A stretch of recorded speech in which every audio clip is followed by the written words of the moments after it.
Hey there, welcome back to 16 Stops, a podcast. My name is Josh, and I'm here with Brandon. What's up? And today in episode 26, we're going to talk about whether or not Nikon is taking over. They could be. Yeah, we're both really excited about this because obviously, being in the Red world, the Nikon world, I think a lot of people are sort of considering these systems now because they're kind of becoming one. So a lot to talk about in this one. But before we get into it, huge thanks to our sponsor, B&H Photo. What up, B&H? Yeah, we love B&H. We buy all of our stuff from them. They've been super supportive of the channel here, and they're a great place to go buy used stuff as well, which we're big proponents of buying used gear. Great selection. And what do you love about B&H, Brandon? Fast ship times, inventory, Paybu card, save the tax. I agree on all that stuff, and they're just, again, so supportive of my channel and helping get this podcast keep the podcast going and all that sort of stuff. So we'll leave links in the description for all the gear that we use to make the podcast, and please go check out those links. They are affiliate links, and they do help all this stuff. So, and go thank B&H for helping us out too. Thank you, B&H. Thank you, B&H. They are amazing. All right, so let's talk about Nikon. And it's really funny, Brandon, because I feel like when we started this podcast, there was this ongoing joke about... It exists. It exists. And I remember at NAB in 2023, we took a picture of you pointing at the sign and talking about if it exists. So what's going on now? Why are we talking about Nikon all of a sudden? I thought everyone said they were potatoes, Well, shame on us. Agreed. Mud is on our faces. They've done a lot over the last few years. Obviously they started taking video and autofocus very seriously, which were, I think, the two biggest gripes Nikon had at the time. They took it very seriously. We can see that in the latest line of cameras. The Z9, the Z8, the Z6 III are all amazing. Amazing autofocus, amazing video cameras, incredible value for the specs that they offer.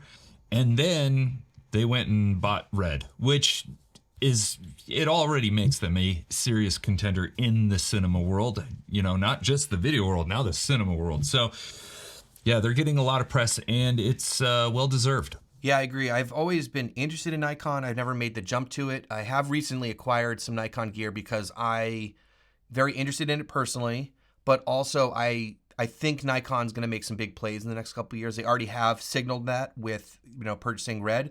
And for me personally, as more of a video person, not really doing much photo, I've tested and reviewed a few of the Nikon cameras, and I actually purchased a few, which you can see next to me here.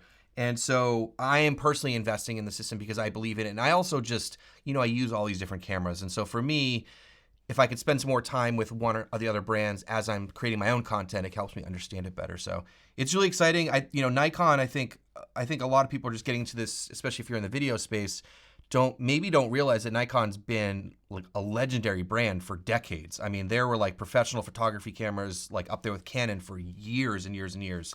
So their legacy in terms of lensing and colors and all that stuff is just absolutely incredible. But they got into the mirrorless game a little bit later, sort of like Canon did. So they're sort of still coming up with a lot of this stuff. I think the one thing to start this off, Brandon, is talking about the Z mount, because the Z mount opens a lot of possibilities. And I did make a video about this recently. But Brandon, what are some things why is Z mount so cool? I mean, the most important thing is just the flange depth. The flange depth allows for basically every other mount to be adapted to that mount. So if you're looking for versatility, that's the mount you want to go with. And then just the sheer lens catalog that you have access to between the Z, the F, Nikon's F mount, and Sony E mount works with it, which is totally crazy. Yeah, so, and theoretically, an RF and an L mount could also be adapted to it. As far as I know, those mounts just haven't been made yet. So, and I bet with this acquisition, we'll see one of those mounts being made sooner than the other. But yeah, versatility is the name of the game when it comes to the Z mount. Yeah, so if you guys don't know what we're talking about, the flange depth or flange distance is the shortest of any of the mounts out there. So basically, when you put an adapter on there, you extend the flange distance, and so you can adapt other lenses. So what Brandon was talking about before, which is really crazy, that you can adapt Sony E mount. So I believe, other than M, we'll take that out of the equation for a second, but I think this is the only camera system where you can adapt another mirrorless system. right? I think. I would have to agree. I can't think off the top of my head of another mirrorless doing that. Yeah, and the Sony E-mount collection, as everyone knows, is like ridiculous, both in terms of Sony lenses and third party. You know, you have Sigma, Viltrox, like all those other brands that make so many different lenses, so you can adapt them. And there's several adapters now available. I have the Megadap adapter, but there's, I think, Viltrox and Newer also make them. So there's a bunch of different options out there. So that's pretty cool. But I think Wait a the sec, only what's ones. do those adapters Megadap? do something? Do they give you autofocus, or like Yeah, or so does I've only it just tested like the to connect Megadap. it? So the Megadap does work with autofocus. Oh, And I okay. showed this in that video that I mentioned, which I'll leave linked in the description. Yeah, the autofocus works. I don't know with which lenses, and I'm sure some stuff, but yeah, they kind of work as you'd expect. It seems weird. I used a Sigma E-mount lens on my Z8, and it worked. Like the autofocus seemed to work fine. So Well, you got to give your hats off to Nikon then, because normally these brands, like if you're putting a third-party lens or certainly another competing brand like Canon, they're not going to give you the same level of autofocus if you adapt another brand's lens to it. The fact that Nikon is doing that is pretty epic. yeah, I think it's really clever of them. Obviously, the technology with being a shorter flange distance, I believe, gives you the potential for better optical designs as well in terms of just the physics. I don't know. I don't know about that stuff, but I've heard that. But the fact that the mount is so open with adaptability, and I know that the E mount, for example, people have been so excited about using E mount cameras because they opened up the mount to like let third party options and stuff. Whereas Canon doesn't really. I mean, they started too with APS-C lenses, but now Nikon, they're allowing Heisman. Nobody so gets Nikon's letting you do access. that, but the fact that you can adapt E-mount lenses is absolutely crazy, man. No lens for you. I think the bigger thing, especially as it ties into Red now coming out with Z-mount cameras, which we're going to get into deeply into this video, is there's a lot of new cinema lenses coming out that are only in mirrorless. So, those are a lot harder to adapt versus, if you get an EF or PL, you can adapt it pretty easily. But if you get a cinema lens, let's say you get the Cook lenses or the new Zeiss, whatever they're called, nano primes, and they're in E-mount, well, now you can adapt them to a Z-mount Red camera. So I think that's really cool. Yep, wild times right now. Yeah, wild times. So I'm really excited about it, and I sort of already hinted this, but like I said, the reason why I'm getting into Nikon on a personal level is I've just been kind of getting bored with Canon and Sony, and I'm always trying new stuff. I love the color science. Every time I shoot with the Nikon cameras, the images just look really nice right on camera, like just a little bit of grading. The fact that they're starting to put RAW in their cameras, and now hopefully we'll get R3D. I don't know when that's going to happen, but Yeah, they're trickling out those things, which is really great to see. But yeah, I've only had a very short experience with the Z8, and it just didn't work for what I need it to do right now. But I can see the writing on the wall that I will be. I mean, there's a very high likelihood that I'm moving over to Z once they have a few more features that I'm looking for that I really need. Then I'm in. yeah, everything I've seen with the Z8 in my testing and my limited use case, I'm going to start putting it to work for my client work coming up this spring. It's just a very powerful camera. It feels like a very professional tool. I just wish it had a flip screen. If it had a flip screen. I know it sounds dumb for a lot of people watching, but if I'm going to use a mirrorless, I really need a flip screen. Like I use it so much, especially in confined spaces. It's so handy for when you're in a tight fit. You need to flip the screen around to get a good view of something. It's great if you're a vlogger. I do a lot of vlogging. And then it's also really nice to just see if your composition and your exposure are good to go. It sucks like filming something and then you're like, press play and it's out and you're like, God, I got to do this again. That was probably my biggest hang up with the Z8 when I had it. I just didn't have the flip screen, and the Z6 III offers that. Not to sidetrack too much, but I just, for what it is compared to what I have, there isn't a big enough jump in image quality for me to go, yeah, it's worth it to like dive into that right now. Yeah, because the image quality is fairly, like we've talked about before, especially in that last episode that we talked about, like, technology kind of plateauing in some ways. There's not a huge difference, but usability is a big deal for, guys like us who we do content creation, we do client work, we do lots of different kinds of projects. And that is a limiting factor. And I hate to say it doesn't have a flip screen, but that is a big deal. And for me, when I purchased a Z8, that's a camera I know I'm only going to be behind the camera for the most part. So I had to make that decision when I purchased that. So it makes a big deal. The Z6 III is an amazing camera. To me, the only negative that I found with that camera really was just lacking a little bit of dynamic range. But I love the ergonomics, the flip screen, the internal 6K60 RAW. It's a really cool camera for sure. So yeah, I'm really excited about it. And I also just like want to make content on it because I don't see a ton of people making video content on Nikons, and they're cool cameras. So that's kind of where I'm at with that. But let's get into the Z mount. So Brandon, what is for sale now with Red and Z mount, if you want to let people know if they don't know? Yeah, well, we were kind of like, what's going to happen with this acquisition? Are they going to start putting Z mounts on pre-existing cameras? Are they building all new cameras? And we kind of got a trickle down of that plan because first they released those IPP2 LUTs for the mirrorless cameras. And then they allowed Nikon's NRAW to work in Red Cine X and conform to the IPP2 color line to match everything even better. Plus it gives NRAW ISO changeability after the fact, which is really nice. And then all of the speculation about what the next camera would be from like a Red Nikon, we kind of got that. So the KX and the Raptor X now have Nikon Z mount. And you can either buy it outright as a new camera, or you can send in your pre-existing KX or Raptor X, and they will do a conversion to give you that mount. Okay, and the prices are the same for RF and Z, right? They are. They're the exact same prices, and the conversion is $1,600.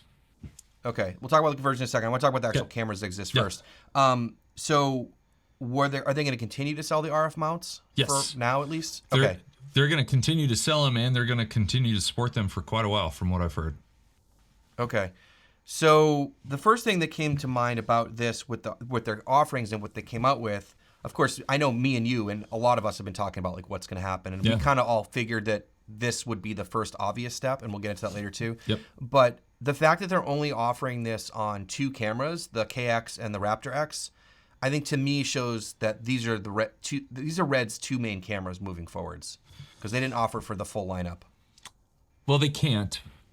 You could send in, I don't know if you can do the XLX because of the internal ND system at the moment, and you can't do the OG because the Nikon Z mount actually is powered. It requires a certain amount of power, and the OG simply can't give you that power through those BP batteries.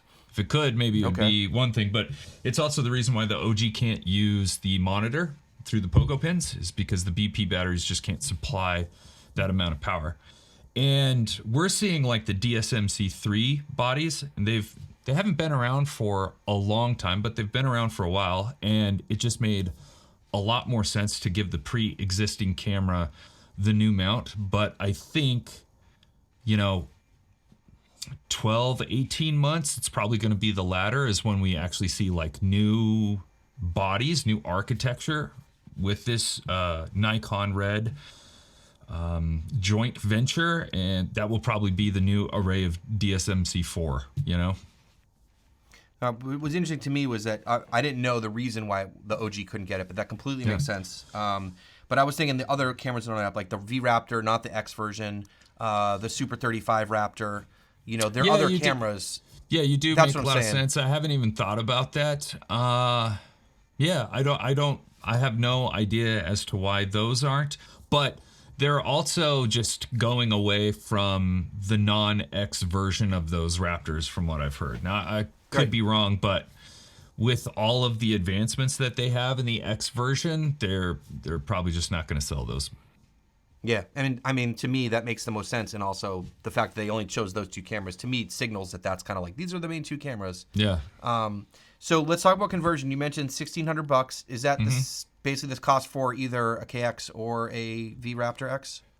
KX is $1,595 to be exact, and the Raptor X is $100 more. Okay. Is there a timeline on that? Like how long that takes? So I asked Red, and I actually got two different answers from both times that I've asked. One was that March 31st was like the cutoff date, and that kind of makes sense because that's like the last date you can actually enter in to do your conversion. However, The other time I asked, it wasn't to Red. It was actually to Phil Holland on Scott Balcom's live stream. That is a great place to go to also get additional info, especially from somebody much more technical and in the know with Red. And Phil said that the conversion is likely to go for a long time based off of how long they've been doing conversions for the Raptor to the Raptor X. Like, that's still ongoing, and that has been taking place for a substantially long time. So I don't know, but given Phil's track record, and I mean, it just kind of makes sense that the conversion will be offered for quite a while. Okay, so when, like, how long will the camera be out for, and like when are they going to start doing this? Do you have the details on that? So yeah, mine was signed up for the first date, which was the 24th, and they gave me a quote of anywhere between 7 and 10 business days.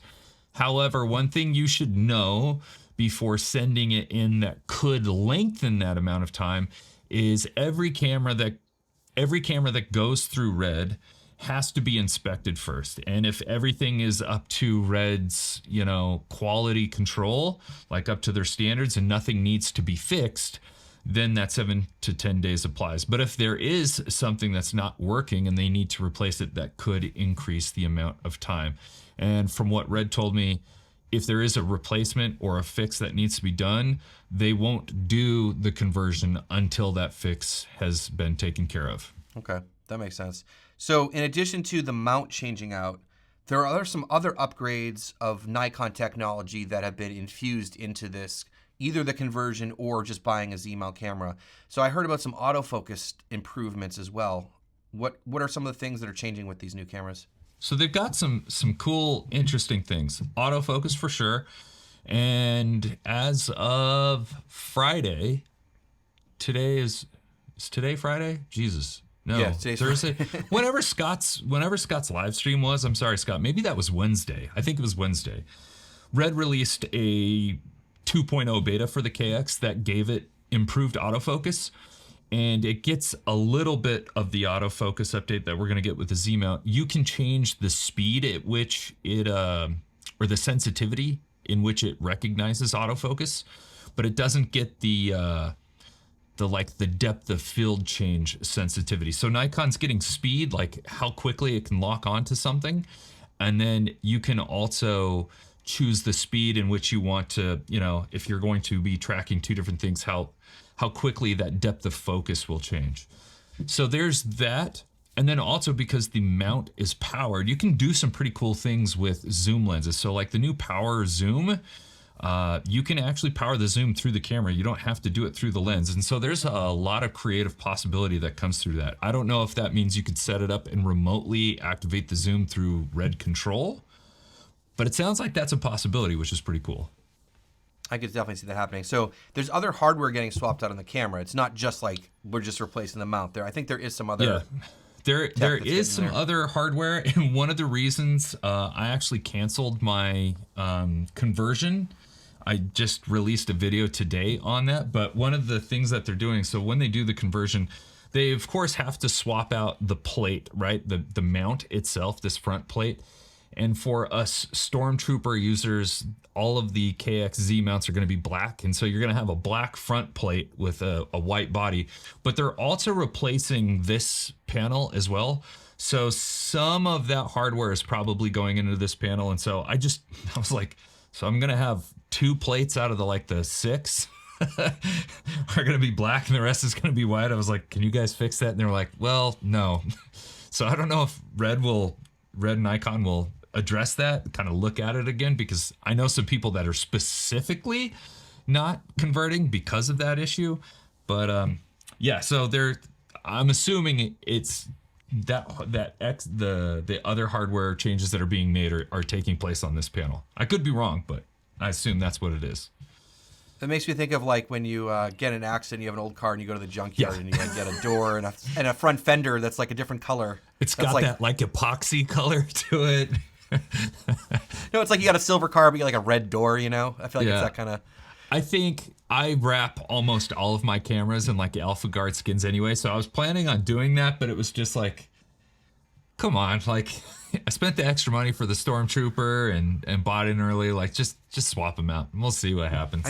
I feel like that's unfortunate. I feel like they should take extra care of the Stormtrooper Yeah, owners because you guys are the first ones to adopt this new technology. You know.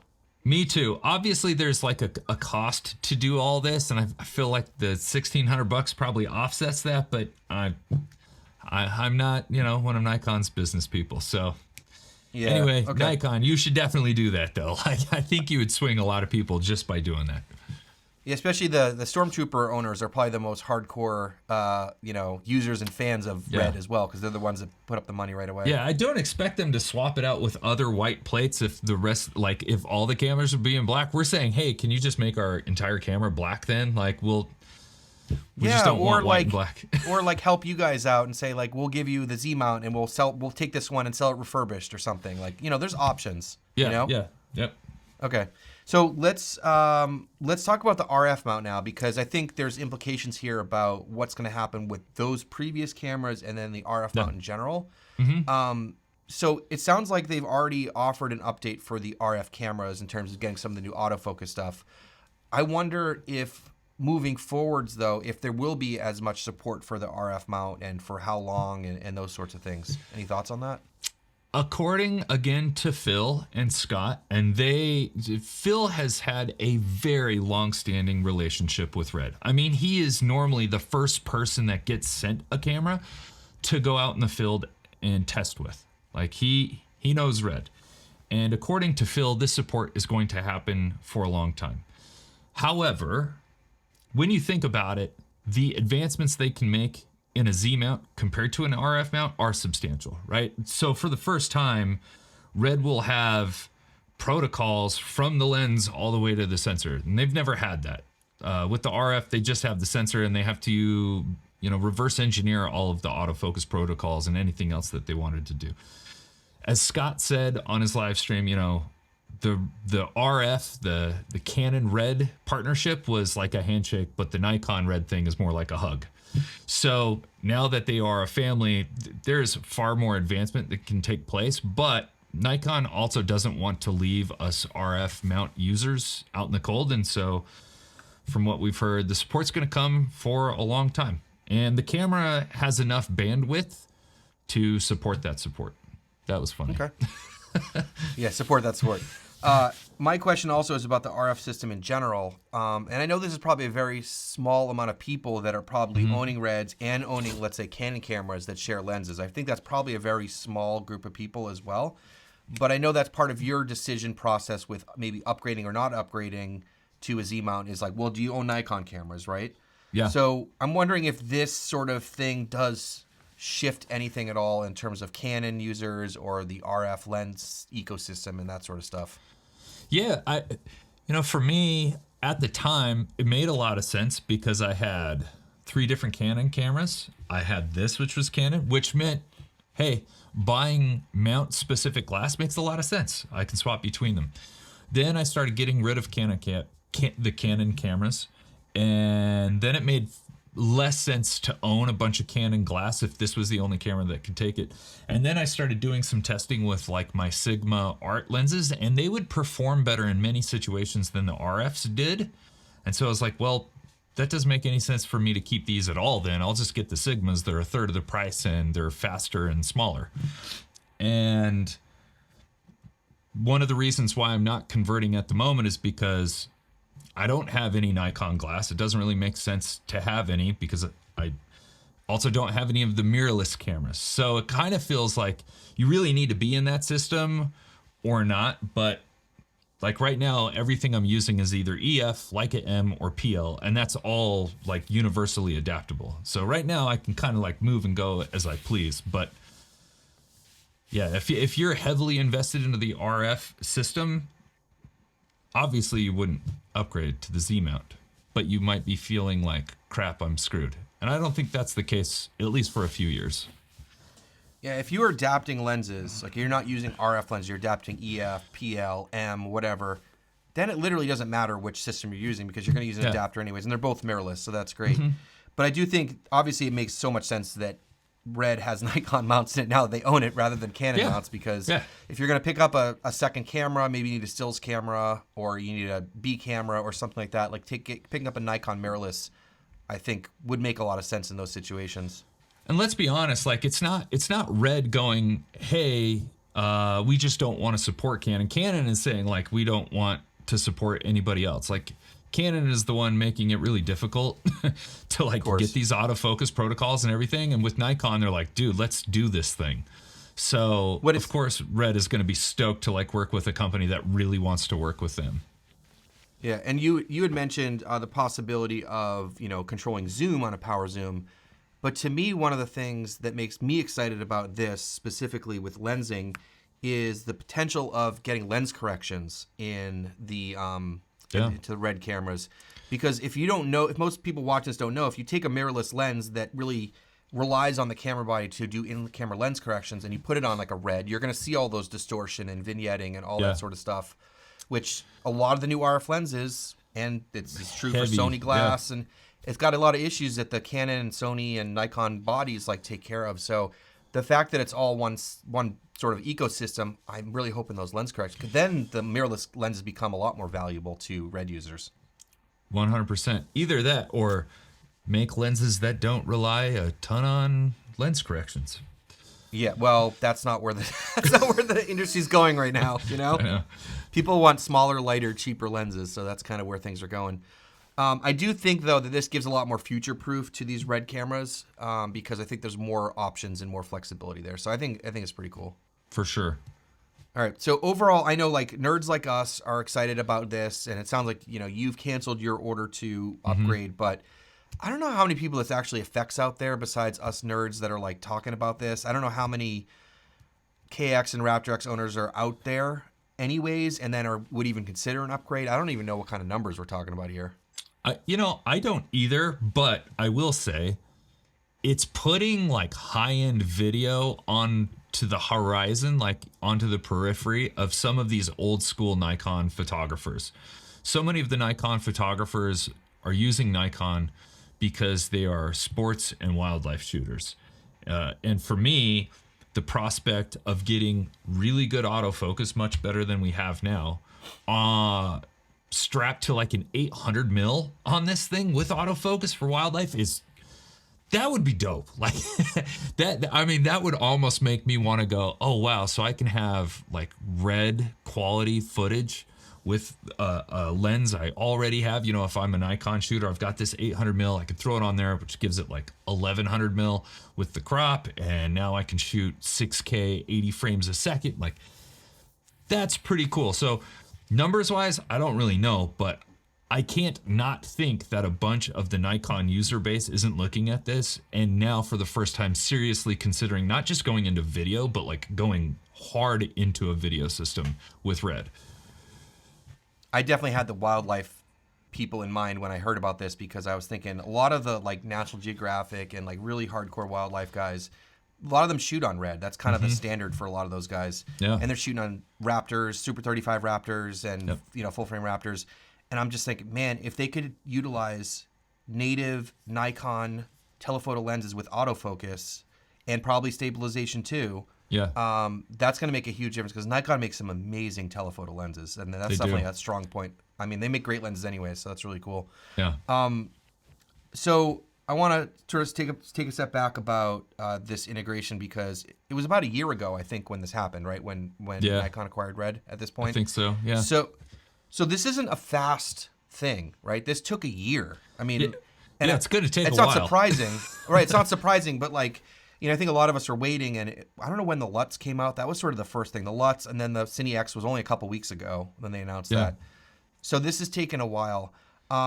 It's so funny because I actually thought like the fact that they got a Z mount Komodo X out already, I was like shocked. I thought it was going to take another 6 months before that happened. So I was like, holy, that was quick. Some of us think it was like super fast, and others are like, this is taking so long. I think it was an appropriate amount of time, but I think people like, we get caught up on all our stuff and we're like, oh, that was a year ago already. Like that is a significant amount of time.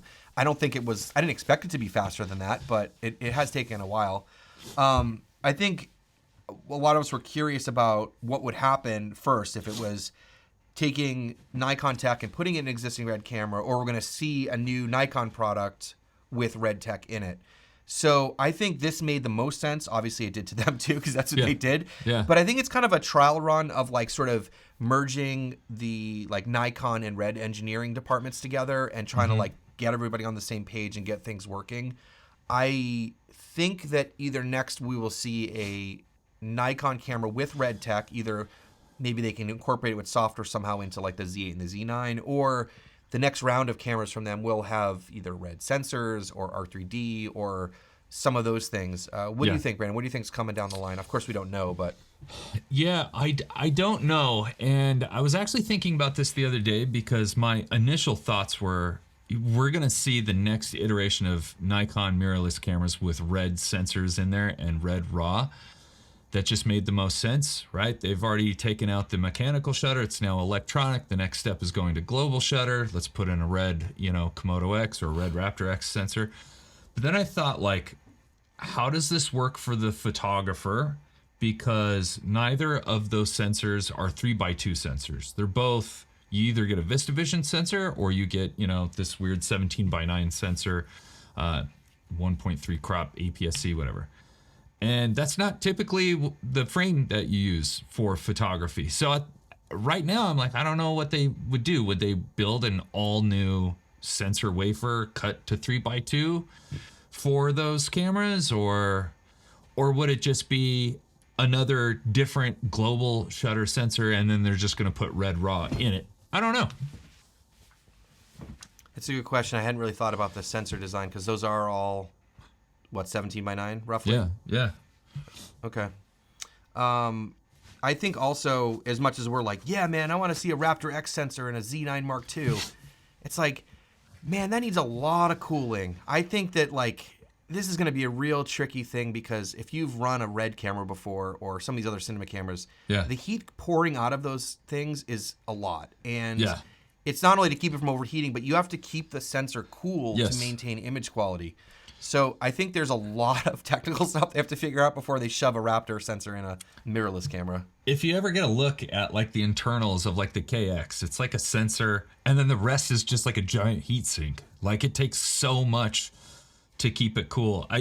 What I think will probably happen is that they're going to have some new sensors for the new bodies and they'll probably delineate between the advancement, the price difference between like a Red high-end cinema camera and a Nikon mirrorless, because I'm sure like they'll have like Red RAW, but maybe it's like a 12-bit or something like that, and then they'll have like the full-blown, Raptor system with 16-bit for the Red stuff, but who knows? Yeah, I would love to see, even before we get there, I would love to see R3D in my Z8, for example, because... For sure. It just shoots NRAW, which is great, but it is debayered already, unlike R3D. It shoots ProRes RAW, but I edit in Resolve, so that is useless for me. So I would love to see that. And then obviously, I think another limitation, which doesn't get talked about often enough, is the fact that NRAW is only in Rec 2020. And so to open that up to a larger color space for acquisition would also be handy. And I don't know if like the sensor is limited in that way or whatever. But like we saw Fuji just recently like change from offer F-Log2C, which is the same gamma curve as F-Log2, but a larger color space. So that I think would be really cool and really like open up the video acquisition capabilities of a camera like that. So it'll be really cool. I'm also curious, and this is kind of the fun part of the discussion, at least for me, is thinking about what's coming up and sort of hoping, guessing, thinking about it. I wonder if, and I think a lot of people are wondering, will we see Nikon cinema cameras or Nikon like full-on video cameras, or is Red going to be sort of the like, well, if you want a Nikon cinema camera, that's a Red? Yeah. I think you just answered it. I think it's going to be Red is going to be Red, and that's going to be like the high-end cinema division of Nikon. It's already established. It's already in cinema. Nikon is known to cater to photographers, and now the photographers that also need a powerful hybrid, like you're going to get that with a Nikon. They're just going to share similar technologies to make each one better. That's also really excited about lens. We don't know. This is the fun part. Also, I'm really excited about lens designs because, Nikon makes great glass. Like everything I've used from them just looks amazing. And so I'm really hoping that we start to see maybe some cinema lenses and sort of some of that sort of stuff come out of this too, because they know how to design lenses. So that could be really interesting. Yeah, if they could rehouse like that 58 Nocta and like do a line of those, that would be sick. Like that would be so cool. They would be huge, but at that point, like that's what cinema lenses are. Like some of those on set, you know, especially the zooms, they're just freaking massive. So I would be super down if they could somehow figure out like a line of Noctas and rehouse those. That would be rad. Yeah, I'd also like to see some of these guys, these like, you know, high-end cinematographers and stuff, like getting, you know, like the Raptor X Z mount and then like using some Nikon glass for like shooting films and stuff. I can't wait to see what all that stuff looks like because it will happen, you know? Yep. So as we try to wrap up, Brandon, I feel like we always talk about video, but I know a big part of your life is photography. So you mentioned already about the sensor size, but like, do you think that the main thing for photography here is that the photographers that own Nikon may be looking at a red camera, or are there other implications of this sort of stuff we're talking about here? Yeah, I don't know about any other implications other than just the color and the bit depth that red offers is, you know, enticing to a lot of photographers, the Nikon photographers that I've talked to.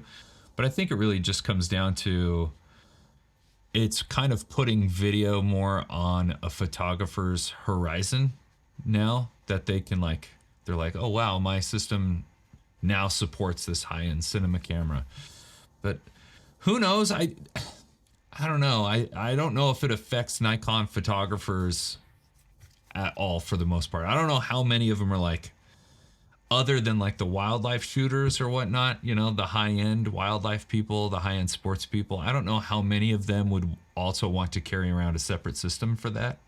They're probably more keen to like give me the best video in the same camera as opposed to me having to take out two different cameras. I don't know. Yeah. But they're winning either way. Yeah.